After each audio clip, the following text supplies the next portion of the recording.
যেভাবে লোনটা শোধ করতে হয় কিভাবে কি প্রসেসে করতে হয়, Of course. It's yearly basis or monthly basis কিভাবে? So our repayment is actually divided into two parts. One is when the student is in school and after the student is done with their graduation. So total 150 মাসের একটা journey. So for example কেউ যদি এই সেপ্টেম্বরে empower loan নিয়ে USA তে university of ক্যালিফোর্নিয়াতে পড়তে যায়, তাহলে ওর যাওয়ার পরের দিন থেকে 45তম দিন পর্যন্ত আমরা কোনো টাকা ওর থেকে চার্জ করবো না। ওকে, তারপর আমরা শুধু ইন্টারেস্টের টাকা ওর থেকে চার্জ করবো 2 বছরের জন্য।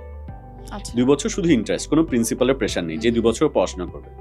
এরপর ওকে আমরা আরো এক্সট্রা 6 মাস দিব শুধুমাত্র ইন্টারেস্ট পে করে যাওয়ার জন্য, যাতে একটা জব ম্যানেজ করতে পারে। ওকে, দেন আমরা ওকে আরো 10 বছর সময় দিব, টোটাল 120 মাস সময় দিব।